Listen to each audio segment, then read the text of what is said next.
Americans for Fair Taxation presents the Weekly Chairman's Report, written by Steve Hayes, president of Americans for Fair Taxation, and recorded by Bob Paxton, a volunteer with the Florida Fair Tax Educational Association. And now, this week's Chairman's Report. Hello, I'm Bob Paxton with the AFFT Chairman's Report for Friday, January 12th, 2024. Rudy Giuliani takes advantage of the income tax code. In an article in Fortune, Robert Wood explains the federal income tax treatment of any payments of the nearly $150 million that Georgia election workers Ruby Freeman and Shay Moss may receive after their legal victory. The article points out that if Mr. Giuliani was working as a lawyer for President Trump, which he asserts that he was, he will be allowed to deduct any payments to the election workers as a business expense. In contrast, it appears that Ms. Freeman and Ms. Shay will have to pay federal income taxes on any amounts they receive. Amounts received from verdicts to pay for physical injuries or physical sicknesses are not taxable. However, these amounts are from a defamation suit and the resulting emotional distress. This would be treated as ordinary income subject to federal income tax. The $75 million in punitive damages awarded are also ordinary income. And it's also likely that any part of the judgment paid to their lawyers as attorney's fees will not be deductible. So assuming Mr. Wood is correct in his analysis, this means that if $10 million is eventually paid, Ms. Freeman and Ms. Shay will owe ordinary federal income taxes on the entire $10 million.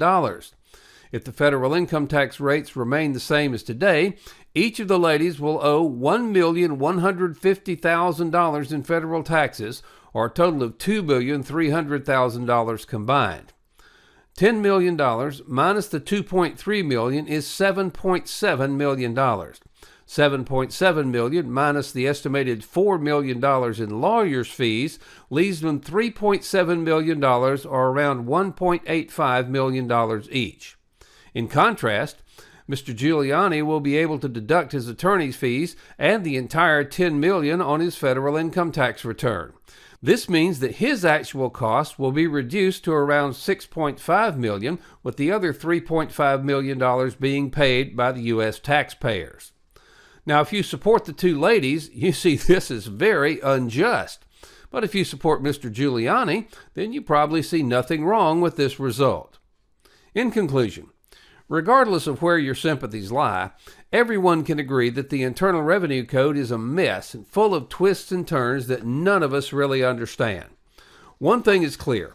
The jury has decided that Mr. Giuliani defamed the two women.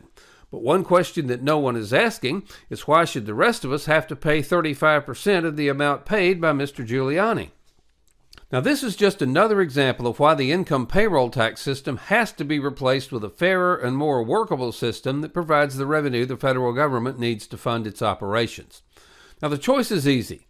Do we want a system for funding the federal government that's so simple that everyone can understand it, that shows the cost of the federal government on every retail receipt so all of us understand what we're actually paying, that helps U.S. companies compete with foreign competitors, that keeps jobs in the United States rather than exporting them to other countries, that permanently establishes the solvency of Social Security and Medicare, that eliminates special treatment for any group of taxpayers, and that's the largest transfer of power from D.C. to the people since the Constitution was adopted. Now, D.C. is ignoring the one real solution that allows all of us to remain citizens and not subject, the fair tax. The fair tax is simple, it's non-invasive, but most of all, it works. The solution: pass the fair tax. The fair tax transfers power from Congress and the bureaucrats to the people. We, not D.C., decide how much federal tax we pay. Join us and take back control of our country and our lives, not with bullets, but with the elimination of one of the biggest threats to our liberty and economic prosperity, the income payroll tax. We should all remember Edmund Burke's warning that applies to our efforts to take back control.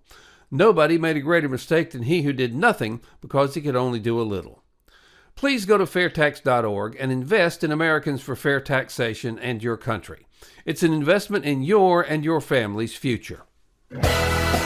This has been the Weekly Chairman's Report, written by Steve Hayes, President of Americans for Fair Taxation.